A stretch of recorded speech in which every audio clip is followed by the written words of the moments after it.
ओम शांति। 21 मार्च 2024 बाबा के महावाक्य। मीठे बच्चे, अंतर्मुखी हो, याद का अभ्यास करो। चेक करो कि आत्म अभिमानी और परमात्म अभिमानी कितना समय रहते हैं। प्रश्न: जो बच्चे एकांत में जाकर आत्म अभिमानी बनने की प्रैक्टिस करते हैं, उनकी निशानी क्या होगी? उत्तर: उनके मुख से कभी उल्टा सुल्टा बोल नहीं निकलेगा। 2. भाई भाई का आपस में बहुत लव होगा। सदा क्षीरखंड होकर रहेंगे। 3. धारणा बहुत अच्छी होगी। उनसे कोई विकर्म नहीं होगा। 4. उनकी दृष्टि बहुत मीठी होगी। कभी देह अभिमान नहीं आएगा। 5. कोई को भी दुख नहीं देंगे। ओम शांति।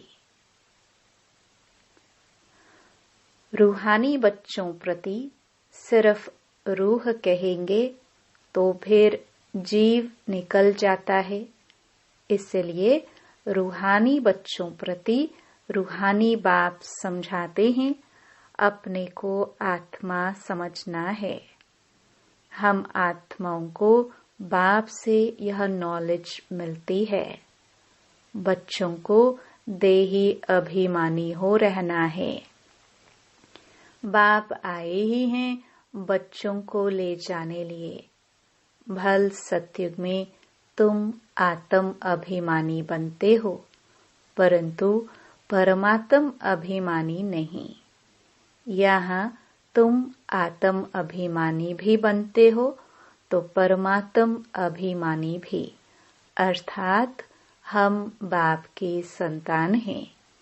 यहाँ और वहाँ में बहुत फर्क है। यहाँ है पढ़ाई, वहाँ पढ़ने की बात नहीं। यहाँ हर एक अपने को आत्मा समझता है और बाबा हमको पढ़ाते हैं। इस निश्चय में रहकर सुनेंगे तो धारणा बहुत अच्छी होगी। आत्म अभिमानी बनते जाएंगे। इस अवस्था में टिकने की मंजिल बहुत बड़ी है। सुनने में बहुत सहज लगता है।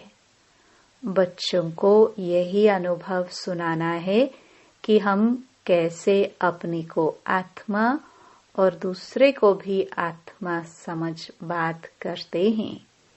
बाप कहते हैं, मैं भल इस शरीर में हूँ, परंतु मेरी यह असल की प्रैक्टिस है।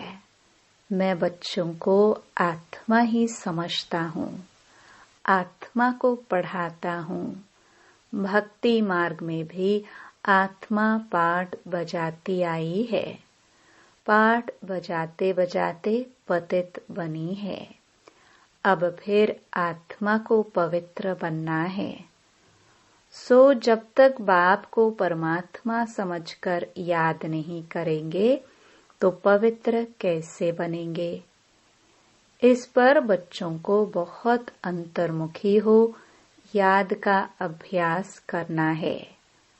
नॉलेज सहज है, बाकी यह निश्चय पक्का रहे कि हम आत्मा पढ़ते हैं, बाबा हमको पढ़ाते हैं, तो धारणा भी होगी और कोई विकर्म नहीं होगा। ऐसे नहीं, इस समय हमसे कोई विकर्म नहीं होता है। विकर्माजीत तो अंत में बनेंगे। भाई भाई की दृष्टि बहुत मीठी रहती है। इसमें कभी देह अभिमान नहीं आएगा। बच्चे समझते हैं बाप की नॉलेज बड़ी डीप है। अगर ऊंच ते ऊंच बनना है तो यह प्रैक्टिस अच्छी रीति करनी पड़े, इस पर गौर करना पड़े। अंतर्मुखी होने के लिए एकांत भी चाहिए। यहाँ जैसा एकांत घर में धंधे धोरी में तो मिल ना सके, यहाँ तुम यह प्रैक्टिस बहुत अच्छी कर सकते हो। आत्मा को ही देखना पड़े, अपने को भी आत्मा समझना है। यह प्रैक्टिस यहाँ करने से आदत पड़ जाएगी। फिर अपना चार्ट भी रखना चाहिए, कहाँ तक आत्म अभिमानी बने हैं। आत्मा को ही हम सुनाते हैं, उनसे ही बातचीत करते हैं। यह प्रैक्टिस बहुत अच्छी चाहिए। बच्चे समझते होंगे यह बात तो ठीक है, देह अभिमान निकल जाए और हम आत्म अभिमानी बन जाए। धारणा करते और कराते जाए। कोशिश कर अपने को आत्मा समझ बाप को याद करना। यह चार्ट बड़ा डीप है। बड़े बड़े महारथी भी समझते होंगे। बाबा जो दिन प्रतिदिन सब्जेक्ट देते हैं विचार सागर मंथन करने के लिए, यह तो बहुत बड़ी पॉइंट्स हैं। फिर कभी भी मुख से कोई उल्टा सुल्टा अक्षर नहीं निकलेगा। भाइयों भाइयों का आपस में बहुत लव हो जाएगा। हम सब ईश्वर की संतान हैं। बाप की महिमा को तो जानते ही हो। श्री कृष्ण की महिमा अलग, उनको कहते हैं सर्वगुण संपन्न। परंतु श्री कृष्ण के पास गुण कहाँ से आए? भल उनकी महिमा अलग है, परंतु सर्वगुण संपन्न बना तो ज्ञान सागर बाप से ही है ना। तो अपनी जांच बहुत रखनी है। कदम कदम पर पूरा पोतामेल निकालना है। व्यापारी लोग सारे दिन की मुरादी रात को संभालते हैं। तुम्हारा भी व्यापार है ना। रात्रि को जांच करनी है कि हमने सबको भाई भाई समझकर बात की, कोई को भी दुख तो नहीं दिया, क्योंकि तुम जानते हो हम सब भाई क्षीर सागर की तरफ जा रहे हैं। यह है विषय सागर। तुम अभी न रावण राज्य में हो न राम राज्य में हो, तुम बीच में हो। तो अपने को आत्मा समझ बाप को याद करना है। देखना है कहाँ तक हमारी वह भाई भाई के दृष्टि की अवस्था रही। हम सब आत्माएं आपस में भाई भाई हैं। हम इस शरीर से पाठ बजाते हैं। आत्मा अविनाशी है, शरीर विनाशी है। हमने 84 जन्मों का पाठ बजाया है। अब बाप आए हैं, कहते हैं मामेकम याद करो, अपने को आत्मा समझो। आत्मा समझने से भाई भाई हो जाते हैं। यह बाप ही समझाते हैं। बाप के सिवाय और कोई का पाठ ही नहीं, प्रेरणा आदि की बात नहीं। जैसे टीचर बैठ समझाते हैं, वैसे बाप बच्चों को समझाते हैं। यह विचार करने की बात है। इसमें समय भी देना पड़ता है। बाप ने धंधा आदि करने के लिए तो कह दिया है, लेकिन याद की यात्रा भी जरूरी है। उसके लिए भी टाइम निकालना चाहिए। सर्विस भी सबकी भिन्न भिन्न है। कोई बहुत टाइम निकाल सकते हैं। मैगजीन में भी युक्ति से लिखना है कि यहाँ ऐसे बाप को याद करना होता है। एक दो को भाई भाई समझना होता है। बाप आकर सभी आत्माओं को पढ़ाते हैं। आत्मा में दैवी गुणों के संस्कार अभी भरने हैं। मनुष्य पूछते हैं, भारत का प्राचीन योग क्या है? तुम समझा सकते हो, परंतु तुम अभी बहुत थोड़े हो। तुम्हारा नाम निकला नहीं है। ईश्वर योग सिखलाते हैं। जरूर उनके बच्चे भी होंगे, वह भी जानते होंगे। यह किसको भी पता नहीं है। निराकार बाप कैसे आकर पढ़ाते हैं? वह खुद ही समझाते हैं। मैं कल्प कल्प संगम युग पर आकर खुद बताता हूँ कि मैं ऐसे आता हूँ। किसके तन में आता हूँ? इसमें मूंझने की बात नहीं। यह बना बनाया ड्रामा है। एक में ही आता हूँ। प्रजापिता ब्रह्मा द्वारा स्थापना। वह मुरब्बी बच्चा पहले पहले बनते हैं। आदि सनातन देवी देवता धर्म स्थापन करते हैं। फिर वही पहले नंबर में आते हैं। इस चित्र पर समझानी बहुत अच्छी है। ब्रह्मा सो विष्णु, विष्णु सो ब्रह्मा कैसे बनते हैं? यह और कोई समझा ना सके। समझाने की युक्ति चाहिए। अभी तुम जानते हो बाबा कैसे देवता धर्म की स्थापना कर रहे हैं, कैसे चक्र फिरता है।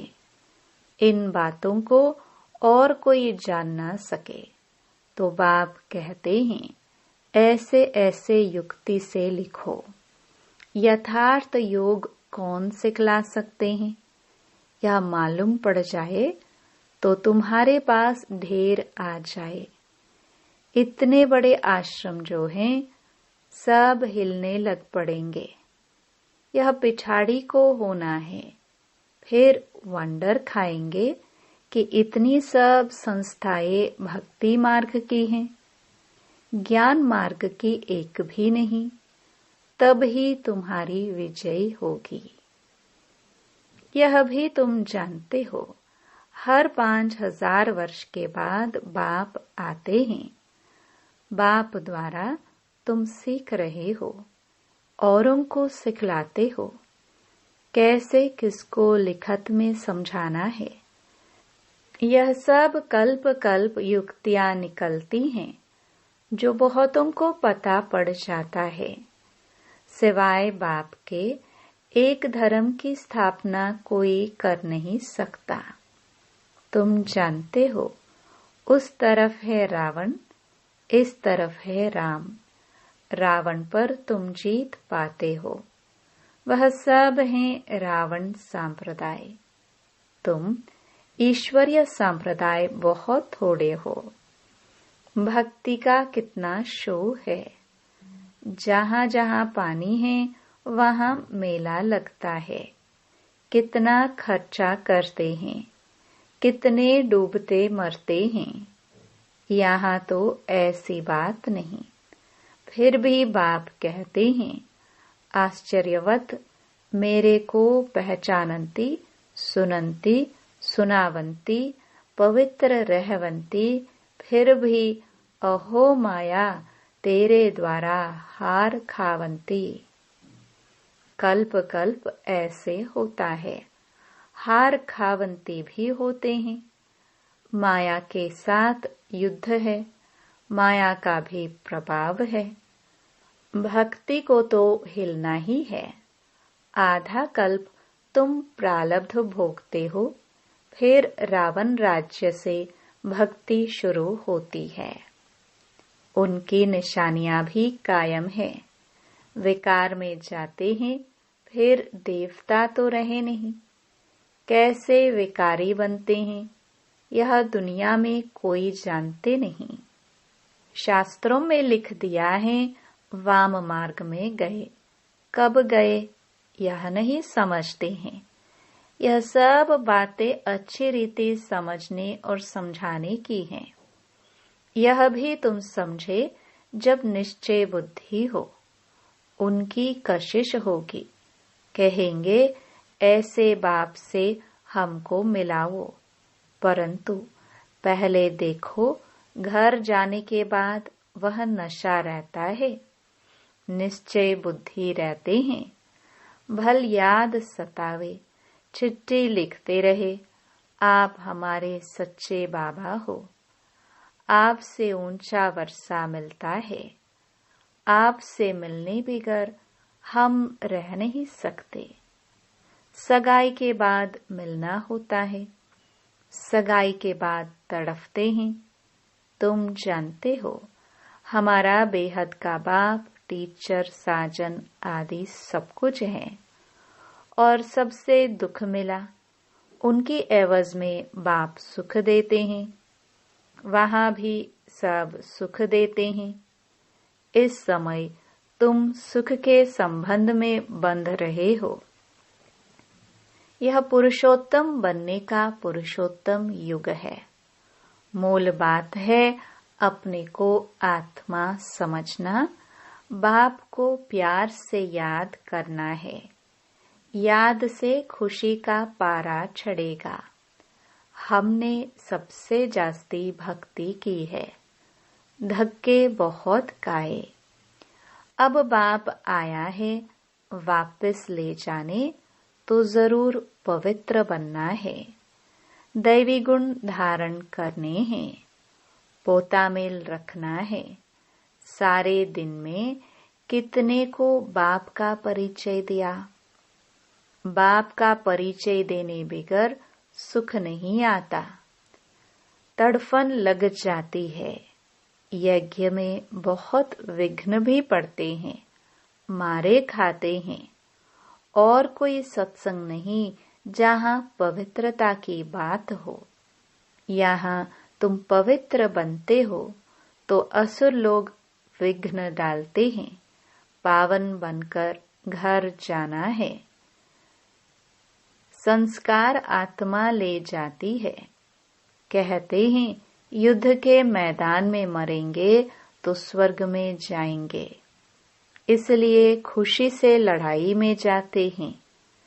तुम्हारे पास कमांडर, मेजर, सिपाही आदि कहाँ से आते हैं? स्वर्ग में कैसे जाएंगे? लड़ाई के मैदान में मित्र संबंधी याद आते हैं। अब बाप समझाते हैं सबको वापस जाना है। अपने को आत्मा समझो, भाई भाई समझो, बाप को याद करो। जो जितना पुरुषार्थ करेंगे उतना ऊंच पद पाएंगे। वो लोग कहते हैं हम भाई भाई हैं, परंतु अर्थ नहीं जानते, बाप को ही नहीं जानते।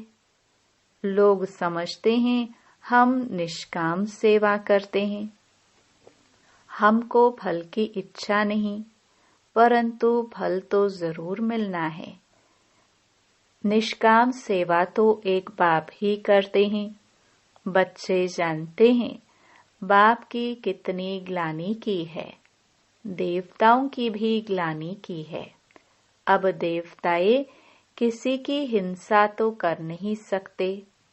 यहाँ तो तुम डबल अहिंसक बनते हो, न काम कटारी चलाना न क्रोध करना। क्रोध भी बड़ा विकार है। कहते हैं बच्चों पर बहुत क्रोध किया। बाप समझाते हैं थप्पड़ आदि कभी नहीं मारना। वह भी भाई है, उनमें भी आत्मा है। आत्मा छोटी बड़ी नहीं होती है। यह बच्चा नहीं, परंतु तुम्हारा छोटा भाई है। आत्मा समझना है। छोटे भाई को मारना नहीं चाहिए, इसलिए श्री कृष्ण के लिए दिखाते हैं ओखरी से बांधा। वास्तव में ऐसी बातें हैं नहीं। यह भिन्न भिन्न शिक्षाएं हैं। बाकी श्री कृष्ण को क्या परवाह पड़ी है माखन की। वह महिमा भी करते हैं उल्टी चोरी की। तुम महिमा करेंगे सुलटी। तुम कहेंगे वह तो सर्वगुण संपन्न 16 कला संपूर्ण है। परंतु यह ग्लानि की भी ड्रामा में नोंद है। अभी सब तमो प्रधान बन पड़े हैं। बाप आकर सतो प्रधान बनाते हैं। पढ़ाने वाला है बेहद का बाप। उनकी मत पर चलना पड़े। डिफिकल्ट से डिफिकल्ट यह सब्जेक्ट है। पद भी तुम कितना ऊंच पाते हो। अगर सहज हो तो सब इस इम्तिहान में लग जाए। इसमें बड़ी मेहनत है। देह अभिमान आने से विक्रम बन जाएंगे, इसलिए छुई मुई का दृष्टांत है। बाप को याद करने से तुम खड़े हो जाएंगे। भूलने से कुछ न कुछ भूल हो जाएगी। पद भी कम हो पड़ता है। शिक्षा तो सबको दी है, जिसकी बाद में गीता बनाई है। गरुड़ पुराण में रोचक बातें लिखी हैं, जो मनुष्यों को डर लगे। रावण राज्य में पाप तो होते ही हैं, क्योंकि है ही कांटों का जंगल। बाप कहते हैं दृष्टि को भी बदलना है।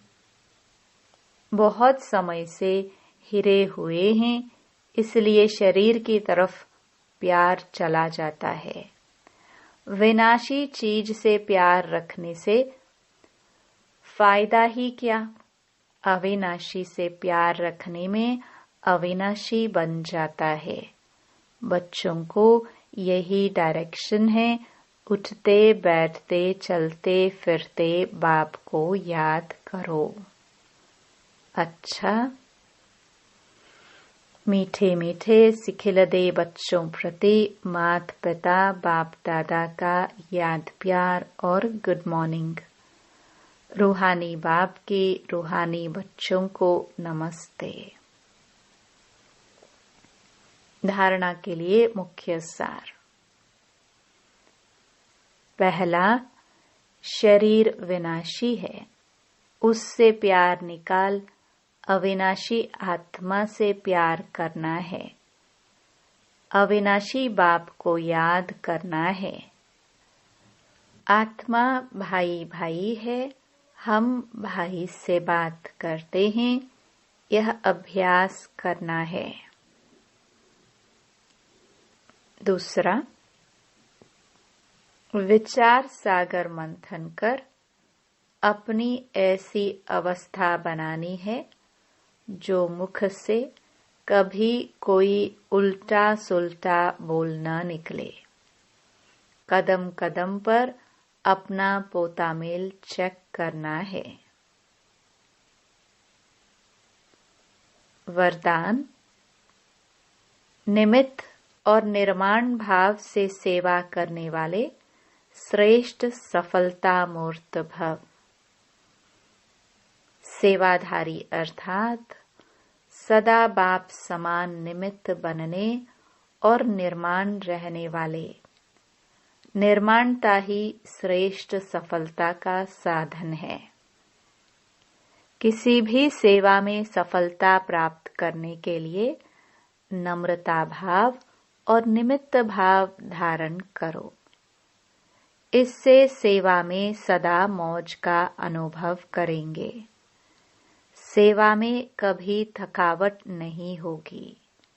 कोई भी सेवा मिले, लेकिन इन दो विशेषताओं से सफलता को पाते सफलता स्वरूप बन जाएंगे। स्लोगन। सेकंड में विदेही बनने का अभ्यास हो तो सूर्यवंशी में आ जाएंगे। ओम शांति।